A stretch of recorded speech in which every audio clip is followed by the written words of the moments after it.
Break के बाद एक बार फिर आपका स्वागत है। बढ़ते हैं अगली खबर की ओर। हाल ही में पेश किए गए केंद्रीय बजट में देश भर के ट्रस्ट और दानकर्ता पर लगने वाले नियमों में जिस तरह के बदलाव किए गए हैं, उससे देश भर के ट्रस्ट और चैरिटीज नाखुश हैं और इसी नाखुशी के चलते एपीपीटीसी ने मुंबई में देश भर के ट्रस्ट और चैरिटीज की एक विशेष बैठक बुलाई थी, जिसमें 250 से अधिक ट्रस्ट मौके पर मौजूद रहे और कई लोग ऑनलाइन इस बैठक का हिस्सा बने।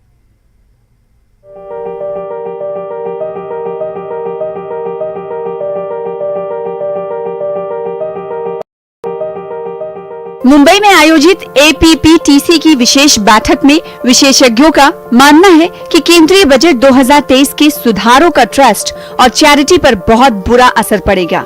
बजट के अंदर ट्रस्ट और चैरिटीज पर किस तरह का बुरा असर पड़ेगा या किस तरह का नुकसान होगा, ये सुनने और जानने के लिए विभिन्न ट्रस्टों और संस्थाओं से जुड़े तकरीबन 250 से अधिक लोग बैठक में शामिल हुए। इस बैठक में केंद्रीय बजट 2023 के धर्मदाय संस्था साथ ही गैर लाभकारी संस्थाओं पर होने वाले प्रभाव पर चर्चा की गई। अलग अलग संस्थाओं से जुड़े ढेर प्रतिनिधियों ने विभिन्न मुद्दों पर चर्चा की और ये बताने की कोशिश की कि कैसे प्रस्तावित फाइनेंस बिल अगर लागू हो जाता है तो वो सभी किस प्रकार की परेशानियों का सामना कर सकते हैं। हमारे ऐसे तो काफी मुद्दे हैं, पर सिर्फ 2 मुद्दे को पकड़ के हम चलेंगे। एक जो मुद्दा है इंटर चैरिटी डोनेशंस के बारे में, यानी एक चैरिटेबल संस्था दूसरी संस्था को जब डोनेशंस देती है तो उसमें फाइनेंस बिल में ये प्रपोज किया गया है कि अगर किसी ने 100 रुपया दिया है एक ट्रस्ट ने तो उसके लिए वो 85 रुपीज ही, यानी 85% ही will be considered as application of income. दूसरी कि अगर किसी ट्रस्ट ने लोन ली है, बैंक से लोन ली है, किसी और ट्रस्ट से ली है, या अपने कॉर्पस यानी जो एंडाउमेंट होती है जमा पूंजी, तो अगर उसको लिया है तो 5 साल के अंदर अंदर उसको रीपे करना है, नहीं तो ये भी एप्लीकेशन ऑफ इनकम नहीं मानी जाएंगी। इस बैठक के जरिए एपीपीटीसी के तमाम सदस्यों ने सरकार को अपनी स्थिति पर पुनर्विचार करने का अनुरोध किया है। एपीपीटीसी के मुताबिक फाइनेंस बिल 2023 के तहत ये प्रस्तावित है कि 1 अप्रैल 2021 से पहले कोष या कर्ज के अलावा अन्य किसी भी आवेदन को धर्मार्थ या धार्मिक उद्देश्यों के लिए आवेदन के रूप में अनुमति नहीं दी जाएगी। सरकार की तरफ से दिए गए तर्क के हिसाब से ये निर्णय दोहरे कर कटौती से बचने के लिए लिया गया है। आगे जब कॉर्पस से ली गई राशि को कॉर्पस में डिपॉजिट किया जाएगा या कर्ज से आवेदन के 5 साल के भीतर कर्ज चुकाया जाता है, तब राशि कटौती की अनुमति दी जाएगी। इस बारे में सुप्रीम कोर्ट ऑफ इंडिया के वरिष्ठ अधिवक्ता फिरोज अंधियारुजिना ने कहा कि हमारे विचार में प्रत्येक मामले में 1 अप्रैल 2021 से पहले ऋण से प्राप्त को धारा 11(1) के तहत आय के रूप में दावा किया गया है, इसलिए इस तरह का निर्णय लेना गलत होगा। खास करके ये 85% वाले मेरे को खातरी पूर्वक हूं मैं कि गवर्नमेंट ये बहुत प्रोग्रेसिव गवर्नमेंट है।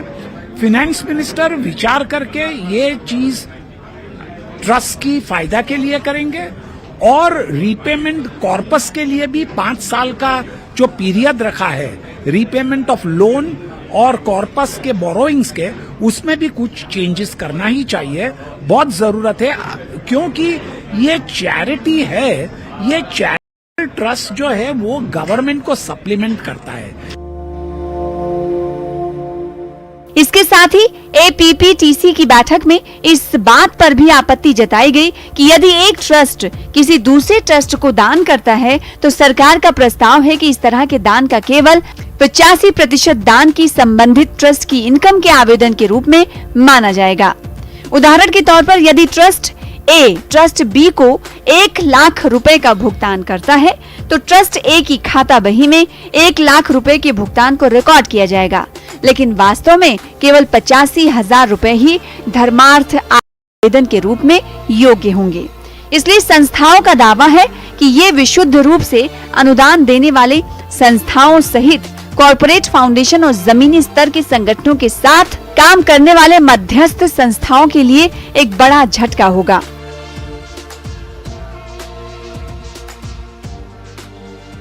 जो ट्रस्ट विलेज में है, गांव में है, जहां बहुत जरूरत है, वो ट्रस्ट को डोनेशन देते हैं।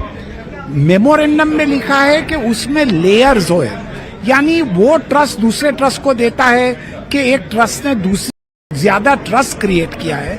ऐसी स्थिति नहीं है, तो ये कायदा नहीं लागू होना चाहिए। By a fiction and a notion, you say, oh, you have given charity. Restrict yourself if you give charity to only 85%. According to me, these provisions would be very, very harsh. It would go to the very root of charity and create a lot of.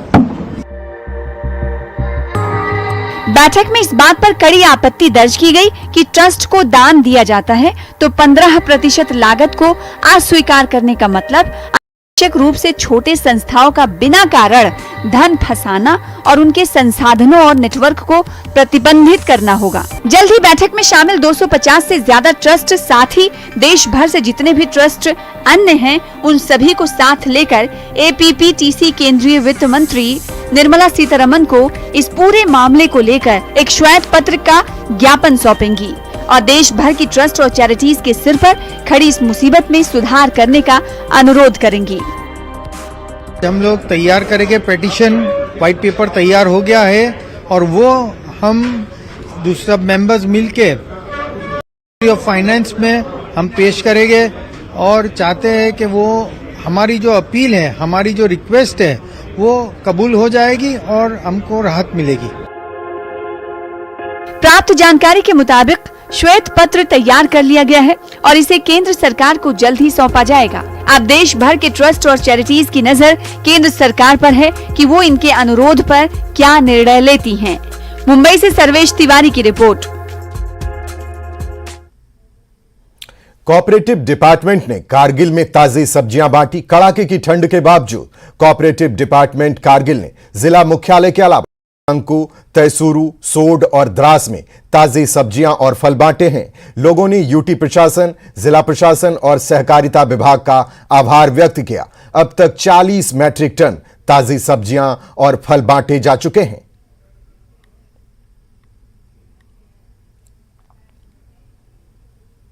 अड़सठ दिन बाद ACC और Ambuja cement plant का विवाद सुलझ गया है। माल भाड़े के नए रेट पर कंपनी और ट्रक ऑपरेटर्स के बीच सहमति के बाद सीएम सुखविंदर सिंह सुक्खू ने खुद इसका ऐलान किया। साथ ही यह ऐलान भी किया कि आज से बिलासपुर और सोलन में मौजूद दोनों प्लांट में काम चालू हो जाएगा।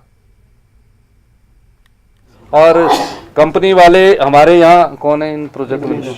मनोज चंदेल जी बैठे हैं, मनोज जिंदल जी बैठे हैं और बरमाना ट्रक यूनियन के प्रधान हमारे राकेश ठाकुर जी है और डाला के ट्रक यूनियन के प्रधान ये है जयदेव कौंडल जी है।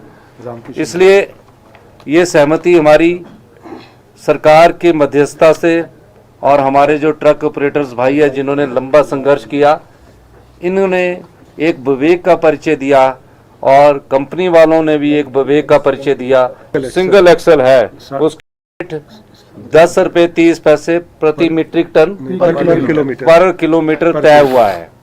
दूसरा 9 रुपए 30 पैसे फॉर मल्टी एक्सल पर किलोमीटर पर मीट्रिक टन पर क्विंटल तय हुआ है। पर क्विंटल तय हुआ है, पर किलोमीटर तय हुआ है। इस बुलेटिन में इतना ही। बाकी की खबरों को देखने के लिए बने रहिए जम्मू कश्मीर, लद्दाख, हिमाचल के साथ।